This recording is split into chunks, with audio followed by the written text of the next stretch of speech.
Welcome back to Pachter Factor on SIFTD.net. Special welcome to our Patreon patrons. Thank you. You're getting this stuff real time because you're paying for it and you deserve it.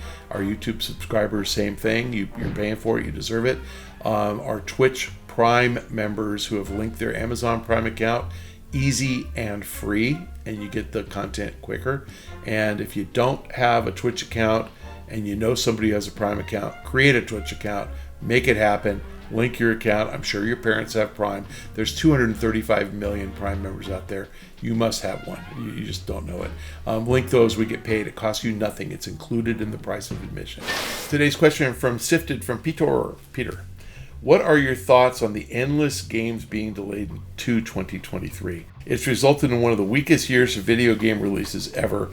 Will next year go back to some sort of normalcy where players once again be struggling to find new games to play after the first quarter? Can all this be blamed on COVID? What does it ultimately say about work from home? I actually think it's completely different than you described. And I think COVID's an excuse, not a cause. I think that game publishers have figured out that the $60 game is not the best way to monetize. It's not a bad way, and they'll keep making them, but it's not the best way. The best way to monetize, I will tell you now, which is worth more. Grand Theft Auto 5, 165 million units. Let's call the average wholesale price $40, $6 billion. That's what they made.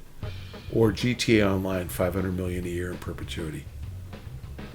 The latter. And of course you can do both. So I think game delays are just happening because console publishers are taking their eye off of that as their main source of revenue and shifting to, we should be doing other stuff too. So look at Apex Legends. How long has Titanfall 3 been delayed?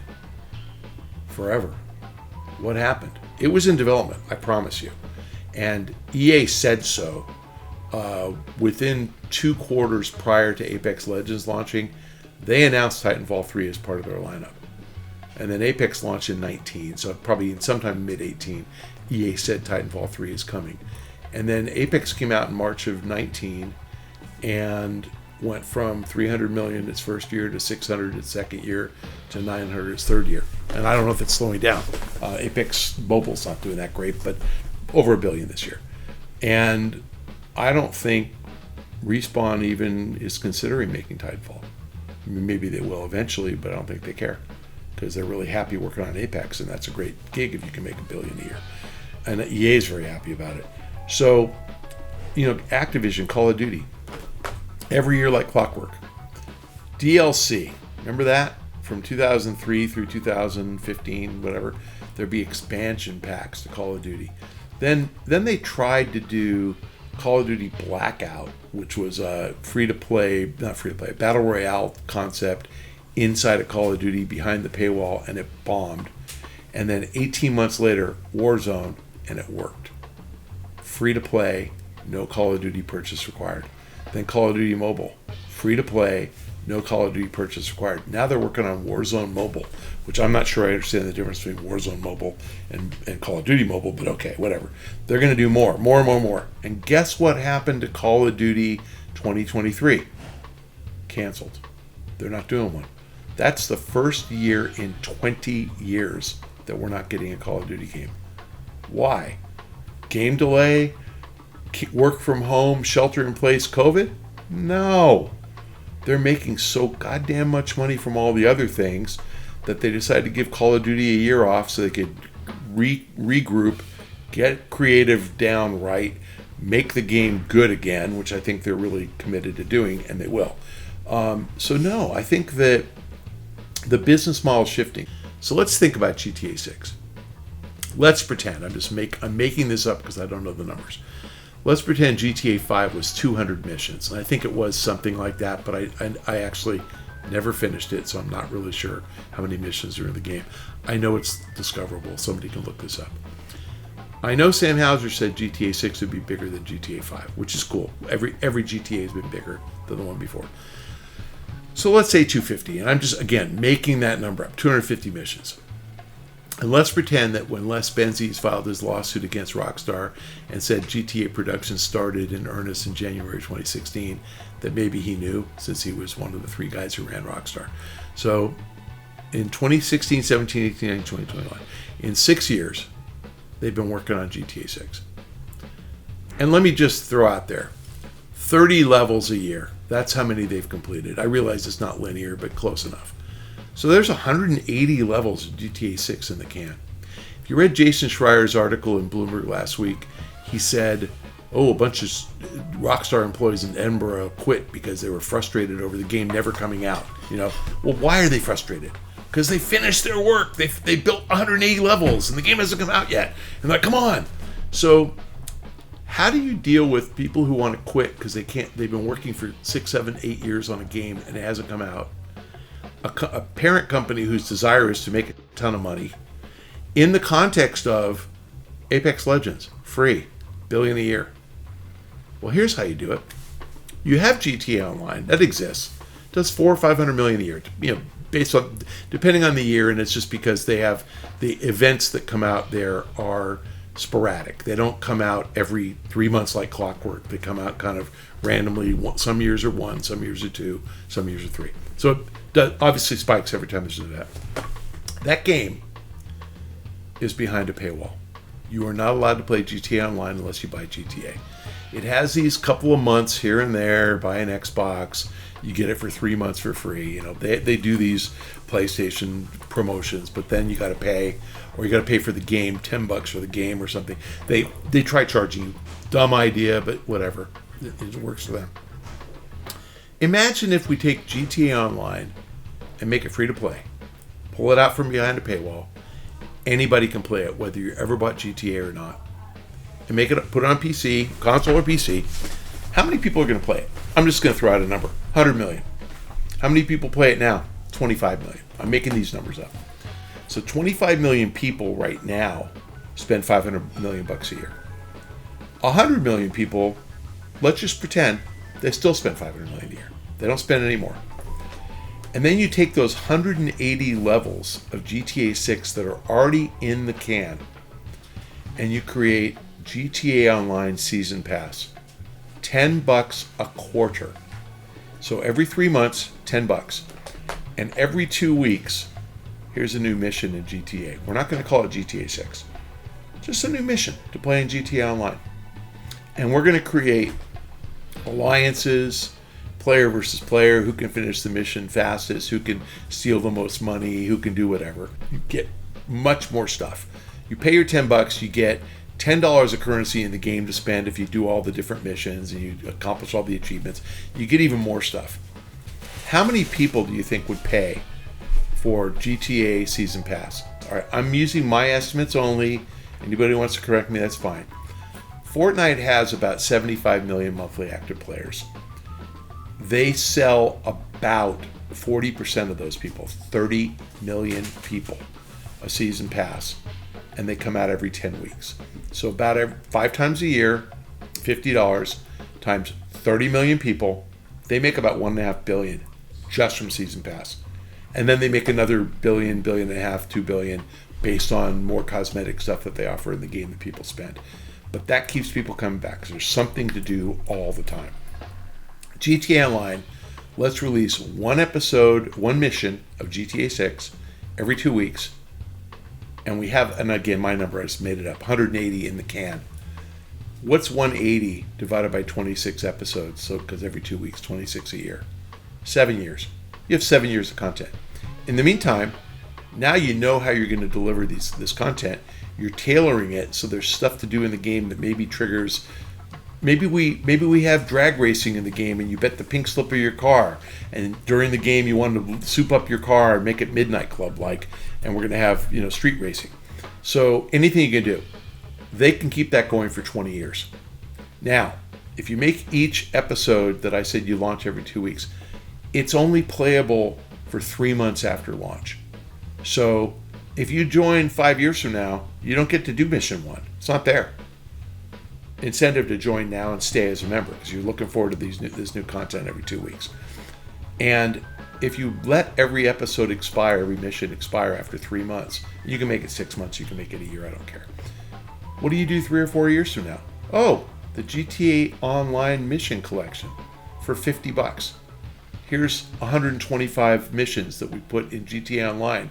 Give us $50. You own them all, you can play them all, and you unlock them in the game. And you can play them all in the game as well, right? Why not? So how many of those would you sell? Not 100 million, but 25. And you do it again a couple of years later, and again a couple of years later.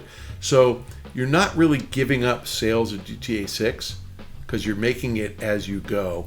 If I'm right that 100 million people would play, 40% conversion rate at $10 a quarter, 40% of 100 million, 40 million people times $40 a year, 1.6 billion, plus the 500 you're already making, plus probably another 2 or 3 or 400 million dollars a year from just getting those people to buy other in the game. You can take a $500 million a year franchise and make it a $2.5 billion a year franchise. We are not talking about charging pay to win. We're talking about $10 a quarter for content. I'm going to predict that this is happening. So when I say GTA is never coming out, not the way you think. It's coming out, but now you have all those employees who did the 180 levels that are pissed that are leaving. Now they're not leaving. There's so much you can do with the GTA IP as a free-to-play online game. And I've got to say massive props to the Rockstar guys because they were the original gangsters of single-player game. And GTA, for sure, 3, Vice City, San Andreas, 4, were the best single-player games ever made. But my God, they decided to do online multiplayer, and it just freaking works. And I'll give that to Vince Zampella, too. Titanfall over to Apex Legends, same thing. But now you take this and you take the guys who have mastered both. Single-player game, first or second best-selling game of all time. Multiplayer game, top 10 of all time. But push it out from behind a paywall so it can move up to number 2 and monetize it the way I'm describing. Fortnite does $3 billion. This would do $2.5 billion. But why can't this do $3 billion? Maybe. And I'm telling you, if Sam Houser decided, he's already going to go down to the history books as like the most amazing game developer ever. But if he decided he wants to be the richest and most profitable of all time, this is how he gets there. So I think consumers would lap this up. And by the way, kind of couple this with Game Pass, because I'm talking single player missions. You can make all this work in Game Pass, right? And Microsoft, please trust me, would gladly put GTA Online in as part of Game Pass for free and would gladly charge the season pass and probably charge 15%, look at it as a subscription. And so, Take-Two could actually market this, Rockstar could market this through Game Pass. Microsoft's already headed off console. Like, they're going to be on your TV and it's just going to freaking work. So your 100 million players, that's going to happen instantly. Endless delays is because publishers are adapting to a business model that has evolved from selling a $60 game and being done to sell 60 and do 3 or 4 $15 downloads to sell 60 and put free-to-play behind a paywall to sell 60 and have a different free-to-play game in front of the paywall, no paywall at all, that's Call of Duty plus Warzone, to get rid of the $60 game altogether and just do the free-to-play game, which is Apex. So, and by the way, which is Overwatch 2. So we're migrating into, we're just doing free-to-play all the time. And Fortnite's proven that's a good model. And Apex has proven that's a good model. Now, I'm not suggesting that you kill Call of Duty as an annual brand or kill FIFA as an annual brand because those guys are doing $1 billion a year, $1.5 billion just from selling the game. But when you start looking at the free-to-play in front of a paywall, no paywall at all, Warzone and mobile are doing over $1 billion between them, for Call of Duty. And they're doing so well that Activision can afford not to do a Call of Duty one year. I'm just saying GTA doesn't come out that often. When I said $6 billion, in case you guys didn't notice, September will be the 9th anniversary when GTA came out. So as great as $6 billion is, that's only $700 million a year the last 9 years. and they've done 400 or 500 million a year from online. So if you can vault online from 400 or 500 million to 2 billion, why do you need a GTA 6? You don't. With the same content. So I am not suggesting you're not going to get to play that. I'm just suggesting it's going to be delivered to you differently. And would you pay $10 a quarter for access to GTA 6? So what I suggested, I'm going to separate this all out now and make it clear. Instead of paying 60 and probably $70 for GTA 6, you're going to pay $10 a quarter for the rest of your life. Which is better? Well, 70 is better. But you got to wait till the game's done, and then they got to deliver it, and it doesn't have a live services component. This, deliver it now. $10 a month. Guess what? Play it till you don't want to play it anymore. Thanks for joining us on Pachter Factor on SIFTD.net. If you are a Patreon patron, we really appreciate your patronage. You're getting this real time. If you're a YouTube subscriber, you're also getting it real time. Thank you so much. If you have managed to figure out that your parents have a Prime account and you can link it to your Twitch account, Twitch Prime account, we're getting paid. So please do that. The way to do that is described in the show's description. So just click on that and it'll show you what to do. And if you are too lame to do any of that stuff, or you have no money and you're watching a week late on YouTube, I appreciate the attention. Follow me on Twitter at Pachter Factor.